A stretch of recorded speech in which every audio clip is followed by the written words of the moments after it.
ഞാൻ recently crochet പഠിക്കാൻ തുടങ്ങിട്ടോ. അപ്പോൾ ഈ സംഭവം ഞാനൊന്ന് എങ്ങനെ ഇതൊക്കെ ഒന്ന് ചെയ്യേണ്ടതെന്ന് അറിയാൻ വേണ്ടി ചെയ്തതാണ്. പിന്നെ ഈ ബോയ് ആട്ടോ എൻ്റെ ഫസ്റ്റ് പ്രോജക്റ്റ്. എങ്ങനെയാണെന്ന് പറയണേ.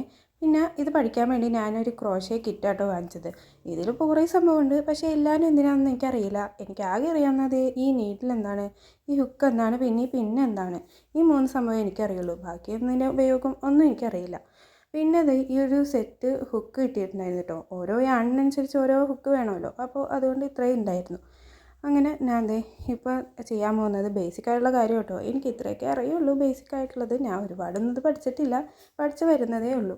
ഒരു സ്ലിപ്പ് നോട്ട് ഇട്ട് പിന്നെ ഇതേപോലെ വലിച്ച് ഒരു ലൂപ്പ് പോലെ ആക്കിയിട്ട് പിന്നെ നമ്മൾ ഓരോ യാണിങ്ങനെ എടുത്ത് എന്താ ഇതിനെ പറയാമെന്ന് എനിക്കറിയില്ല.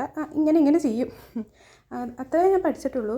പക്ഷേ ഇത് ചെയ്യാൻ നല്ല ക്ഷമ വേണം കേട്ടോ. കാരണം നമ്മളിത് ചെയ്തു വരുമ്പോൾ ഇങ്ങനെ അറിയാതെ പിടിച്ച് വലിച്ചിട്ടുണ്ടെങ്കിൽ നമ്മൾ ചെയ്തത് ഫുള്ള് ഇതേപോലെ അങ്ങ് പോയി കിട്ടും. അപ്പോൾ കുറച്ച് ക്ഷമ വേണ്ട പരിപാടി കേട്ടോ. പക്ഷേ പഠിച്ചു കഴിഞ്ഞാൽ നല്ല അടിപൊളി സംഭവം കേട്ടോ. നമ്മുടെ നല്ല ഒരു വെറുതെയൊക്കെ ഇരിക്കുമ്പോൾ ചെയ്യാൻ പറ്റിയ സംഭവം. അപ്പോൾ ഇത് വെച്ചിട്ട് ഞാൻ ഒരു സംഭവം ഉണ്ടാക്കുന്നുണ്ട്. എന്തായെന്ന് ഗസ് ചെയ്യും.